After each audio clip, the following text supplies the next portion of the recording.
Dude. It does pull a little left, but it's consistent. Oh my God. We're shooting supers too. We kind of want to shoot some subs out of this, but I'm worried their slower one will, I don't think it'd mess up. Dude, look at this.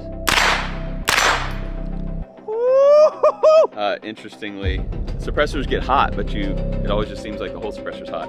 It's definitely hot right here.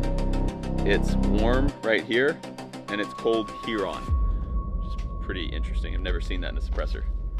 I also just realized I was just